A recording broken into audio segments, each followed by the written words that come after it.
This episode of the Shab Hot Takes is brought to you by Happy Hippo Kratom. Anything you see that I do, the million podcasts that I do, the thousands of stand-up comedy sets I do around town, all around the world, I'm always on one thing only. A lot of whiskey, a lot of Kratom. I don't trust just any Kratom, though. It has to be all natural, pure Kratom. Listen, Kratom's the Wild West out there. It's like CBD back in the day. You don't know what's in there. You don't know who you can trust. But I can trust my friends at Happy Hippo because it's the best Kratom on the frickin' planet. It's my limitless pill. I swear by it. I love it. If you want to try Kratom out, Happy Hippo is your go-to. Go to happyhippoherbals.com, promo code Thiccboy for 20% off for life. You're welcome. Welcome to the Shop Show Hot Takes, brought to you by Rain Body Fuel. On today's hot, thick take, we're talking about my boy, Chael Sonnen. Now, Chael went on his platform, which is a great platform, the Chael Sonnen YouTube channel. Chael's one of my favorite people on the planet. He is a brother from a Portland mother. But here's the thing. Chael goes on to say that he likes Jake Paul versus Robbie Lawler. It makes a lot of sense. And I couldn't disagree any more with my friend Chael Sonnen. He's one of the most brilliant minds out there, but he is dead wrong on this. Robbie Lawler doesn't make any sense, Chael. Robbie Lawler is currently still tied up in a multi-fight deal with the UFC, and we know how that goes. They're not letting him out of that thing. Also, when you think about it, Robbie Lawler lost to Tyron Woodley, who Jake Paul beat twice. So there's not a huge appetite for that fight. Now listen, I'm a huge Robbie Lawler fan. I'd watch him fight anybody on any given day, including Jake Paul. But would the casual viewer tune into that? Maybe. It's an exciting fight. It's never happening, though. The odds are more likely that Dana White releases Nate Diaz because he's alluded to that and said the fight that makes most sense for Nate is to fight Jake Paul. Well, let him go. Release him for God's sakes, man. Do us all a favor.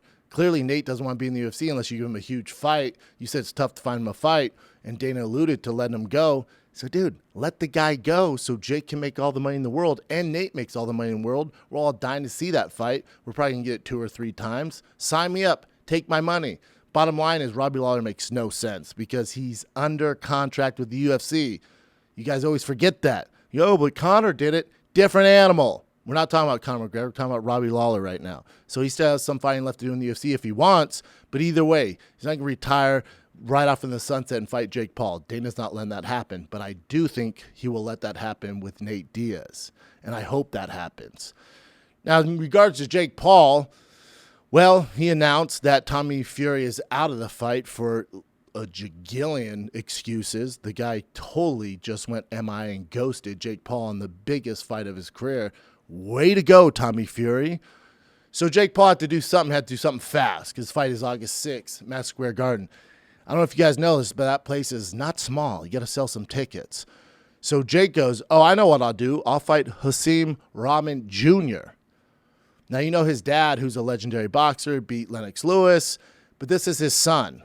Has over 100 amateur fights. He's 12-1 as a pro. He's fought at heavyweight. This fight is at cruiserweight.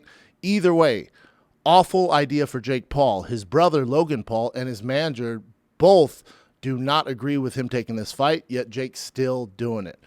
This is a much tougher fight.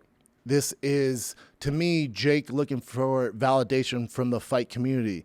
If Jake were to beat Hasim Rahman Jr., if that doesn't sway you over to be a Jake Paul fan, then nothing's going to get it done.